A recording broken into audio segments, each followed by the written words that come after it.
Hello everyone. तो आज हम इस वीडियो के द्वारा हिंदी व्याकरण जिसका एक पार्ट है मुहावरे, उसे हम पढ़ने वाले हैं। मुहावरे पढ़ने से पहले हमने और भी बहुत सारे व्याकरण के पॉइंट या पाठ पढ़े हैं, लेखन कार्य पढ़े हैं। तो अगर आपने वो नहीं देखा है तो पहले आप उसे देख लें, जिससे आपको व्याकरण के ज़्यादा से ज़्यादा पॉइंट क्लियर हो जाए। तो आइए इसे हम स्टार्ट करते हैं। मुहावरे जानने से पहले ये इसका पार्ट 1 है ये वीडियो।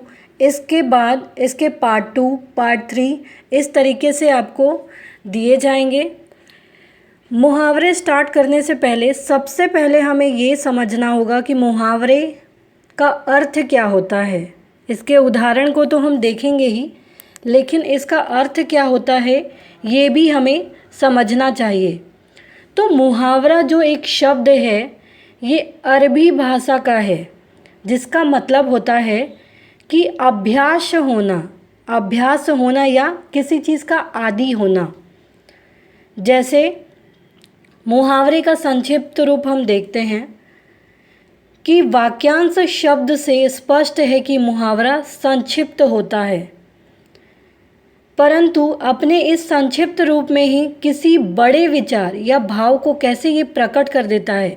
बहुत ही छोटा होता है मुहावरा, लेकिन अगर आप इसका अर्थ देखने जाएंगे तो ये बहुत बड़े अर्थ को हमारे सामने लाता है।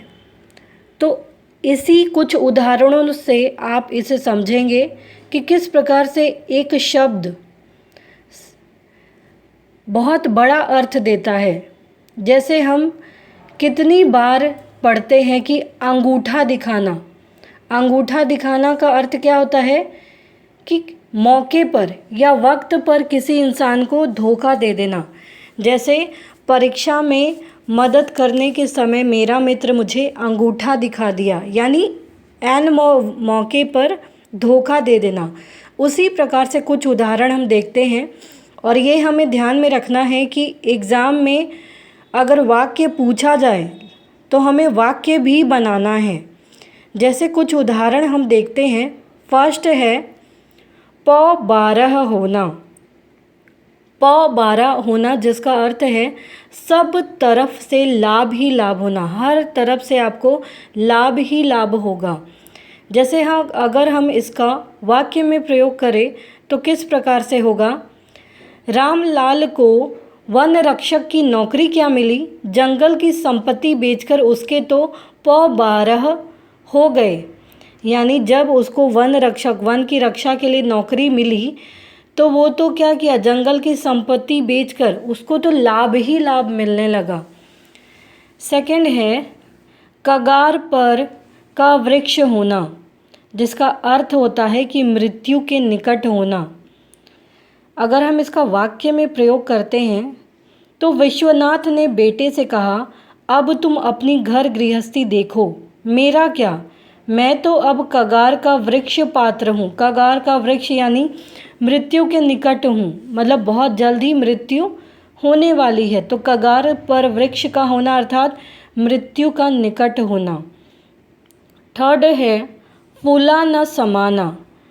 फूला न समाना जिसका अर्थ है बहुत प्रसन्न होना, बहुत ज़्यादा खुश होना। अगर हम इसका वाक्य में प्रयोग करेंगे तो क्या होगा। बेटे की पदोन्नति का पत्र पाकर श्याम सुंदर फूले न समाए।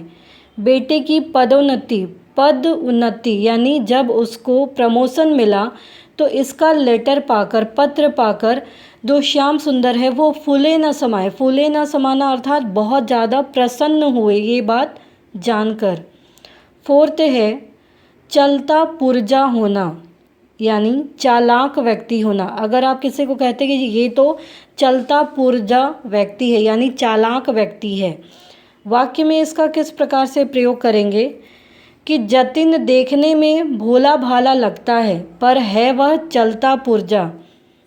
अर्थात जतिन देखने में तो भोला भाला लग रहा है या लगता है, लेकिन है कैसा व्यक्ति? वो है वो चालाक व्यक्ति। फिफ्थ है कौड़ियों पर ईमान बेचना, यानी थोड़े पैसे में बिक जाना। इसका उदाहरण अगर हम देखें वाक्य के रूप में तो दिया है, देशद्रोहियों का क्या है, वे तो कौड़ियों पर अपना ईमान बेचते रहते हैं। यानी जहाँ थोड़े से पैसे मिले वहाँ अपने नियम धर्म को त्याग देना और अपने ईमान को बेच देना, यानी कौड़ियों पर ईमान बेच देना, थोड़े से पैसे थोड़े से लालच के कारण अपना ईमान बेच देना। सिक्स्थ है इज्जत धूल में मिलना। बहुत कॉमन सा मुहावरा है ये, इज्जत धूल में मिलना। दूसरों की नज़र में गिर जाना, यानी बेइज्जती हो जाना। दूसरों की नज़र में जो आपने इज्जत बनाई है वो गिर जाना, यानी ख़त्म हो जाना। तो अगर हम इसका वाक्य में प्रयोग करेंगे तो वो किस प्रकार से होगा?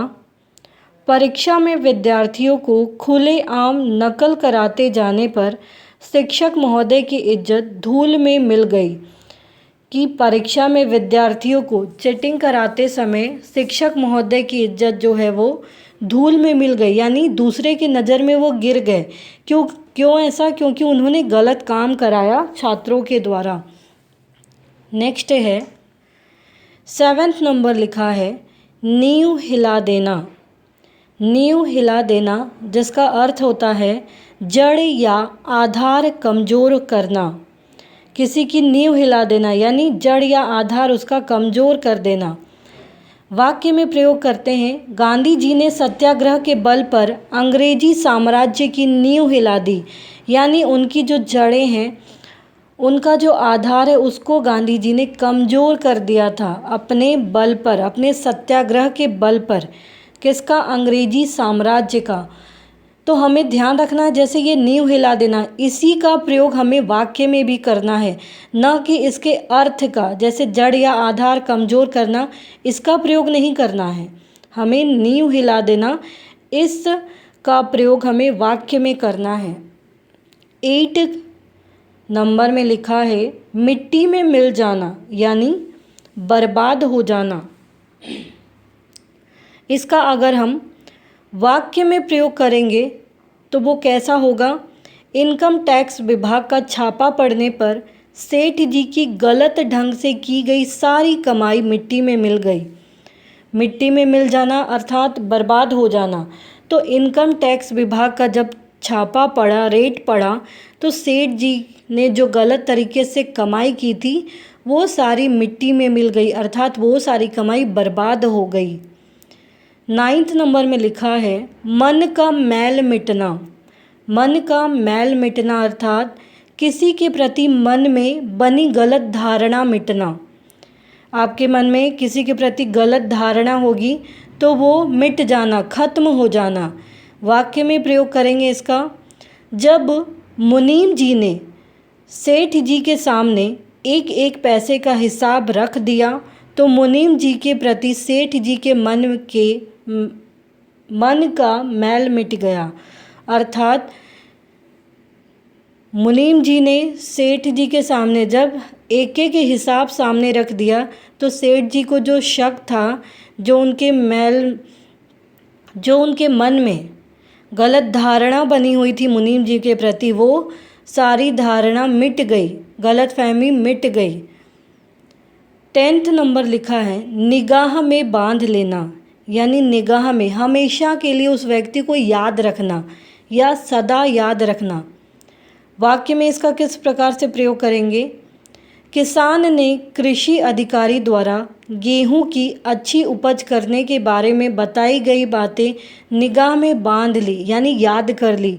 किसान ने जो कृषि अधिकारी ने बताया था कि गेहूं की अगर अच्छी उपज करना चाहते हो तो कौन कौन सी बातें ध्यान में रखनी है, तो वो बातें को निगाह में बांध लेना, यानी हमेशा याद रखना कि इन किन चीज़ों का ध्यान में रखना है। 11th नंबर है हृदय में शूल उठना, अर्थात ईर्ष्या होना। वाक्य में प्रयोग होगा, गरीबी में दिन काट रहे रमन बाबू के बेटे की एक विदेशी कंपनी में अच्छे वेतन पर नौकरी लग जाने पर पड़ोसियों के हृदय में शूल उठने लगे। यानी जब गरीबी में जब दिन काट रहे थे रमन बाबू और जब उनके बेटे को अच्छी नौकरी मिल गई विदेश में, तो पड़ोसियों के मन में ईर्ष्या होने लगी। तो इस प्रकार से हम इसका वाक्य में प्रयोग करते हैं। उम्मीद है आपको ये वीडियो में जितने भी मुहावरे दिए गए हैं वो समझ में आए होंगे। इसके पार्ट 2 को हम लोग जल्दी ही पब्लिश करेंगे। तो प्लीज़ आप इस वीडियो को लाइक करना, शेयर करना, सब्सक्राइब करना ना भूलें। Thank you.